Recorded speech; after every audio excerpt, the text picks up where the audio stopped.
Welcome to the Problem 3-2 tutorial.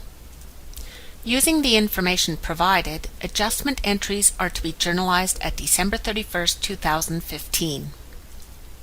Before we begin, let's do a quick review of adjusting entries. There are 5 types of adjustments. One of the 5 adjustments is to adjust prepaid assets for amounts used, which typically causes a decrease in assets and a decrease in equity. Another type of adjustment is adjusting unearned liabilities for amounts earned, which generally causes a decrease in liabilities and an increase in equity. A third type of adjustment is adjusting plant and equipment assets to allocate a portion of the asset's cost to the period in which the asset was used. This adjustment causes a decrease in assets and a decrease in equity. A fourth adjustment involves recording revenues earned but not yet collected, which causes an increase in assets and a corresponding increase in equity. And the final type of adjustment is to record expenses that have been incurred but not yet paid, which causes liabilities to increase and equity to decrease. Now back to preparing a solution to problem 3-2. In A, we're told that a fiscal count of supplies indicates that $100 of supplies have not yet been used at December 31st. What type of adjustment is necessary based on this information?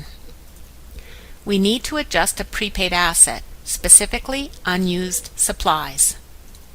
Because $100 of supplies have not been used and the unadjusted balance in the unused supplies account is 0, the supplies expense account must be overstated.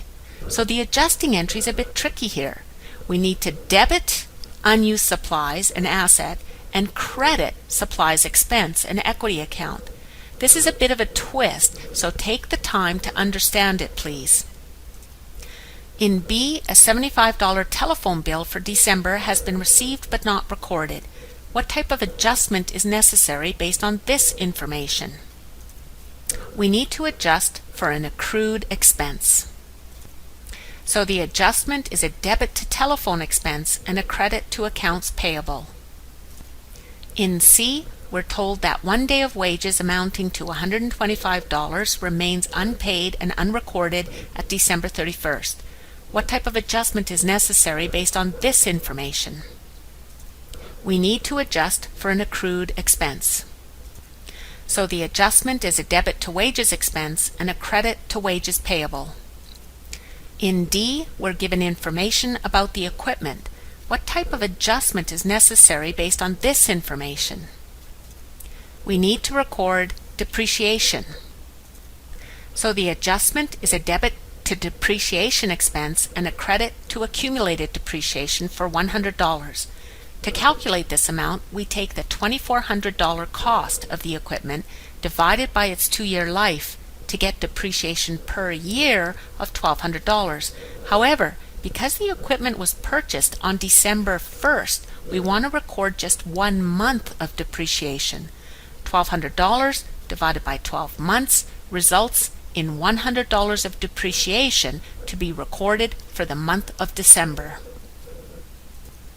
In E, we're told that the $1,500 unadjusted balance in the prepaid rent account is for December, January, and February. What type of adjustment is necessary based on this information? We need to adjust a prepaid asset, namely prepaid rent, for the amount used. So the adjustment is a debit to rent expense and a credit to prepaid rent for $500, calculated as $1,500 divided by 3 months. In F, half of the $1,000 unadjusted balance in the unearned advertising account has been earned at December 31st. What type of adjustment is necessary based on this information? We need to adjust for unearned liabilities for the amount earned. So the adjustment is a debit to unearned advertising revenue and a credit to other revenue for $500, which is half of the $1,000 unadjusted balance. In G, we're told that the $900 unadjusted balance in insurance expense is for a 1-year policy effective August 1st, 2015. What type of adjustment is necessary here? We need to adjust prepaid assets. This is another tricky one because there is no prepaid insurance account. There is only an insurance expense account.